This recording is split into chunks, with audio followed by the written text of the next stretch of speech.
Hey YouTube, I said I was going to start doing some Didgeridoo videos, and I've not done one since the last one I did, so this is my next Didgeridoo video. I figured it would be probably best if I start from the beginning really, so the first thing I'll go over is the standard drone, which is the name of the noise really that you make.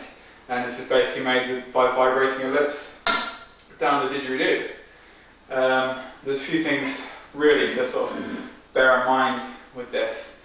The first being the way you position your mouth at the top of the Didgeridoo. Some people do it face on like this. Me personally, I've never had much success with that, and I do mine slightly to the side like this.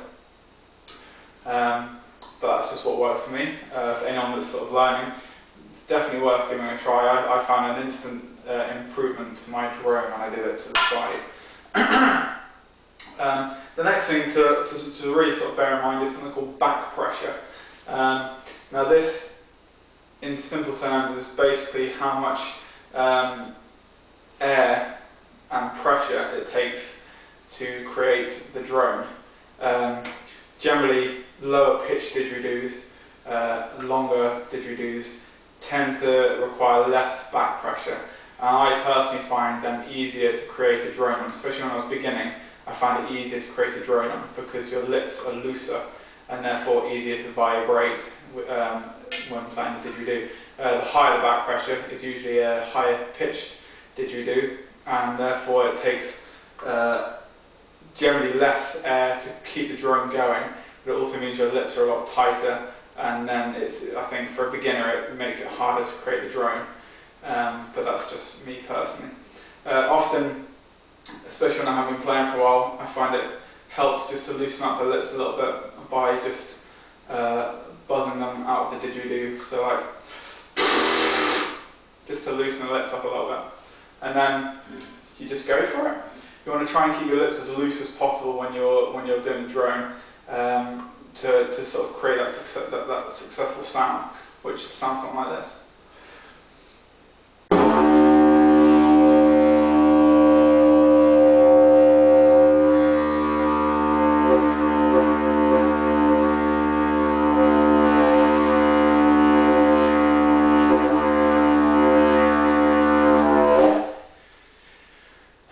And to begin with, you'll find that you can only really keep that going for a matter of seconds. When I first started, I could only keep the drone going for, like I said, seconds. But as you keep practicing, it does develop. You'll find you're able to conserve your air a lot better. You become a lot more economical with it. But really, it takes a lot of practice. And you'll often find that you start making lots of funny noises and stuff down there first. But you know, persevere with it, and eventually you'll get there with it. And once you begin to get a steady drone going for, say, I don't know, 10, 15, 20 seconds, and you're comfortable and you're confident with it, then you can start sort of doing a few other funky little things. So like moving your tongue back and forwards in your mouth. So it would be like a oo-ee, oo-ee, oo-ee sort of sound. And when you play the didgeridoo, that sounds something like this.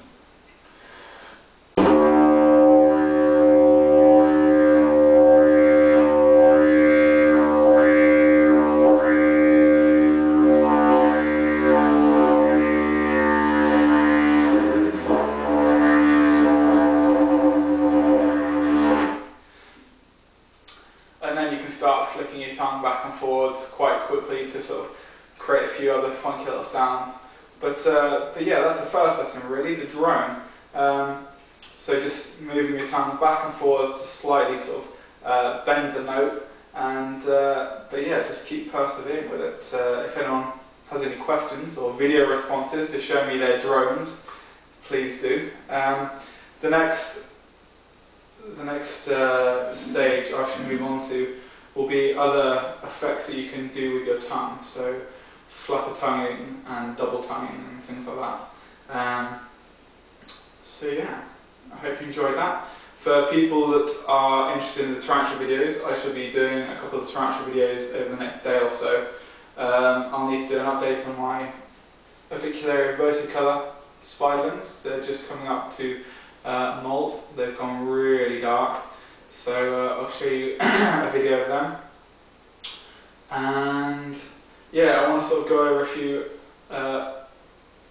old things that I've gone over previously about housing and food and stuff like that, because I've had a few questions off of a couple of people. So I thought I'd just sort of do a bit of a rehash of all that. Alright, cheers guys, thank you.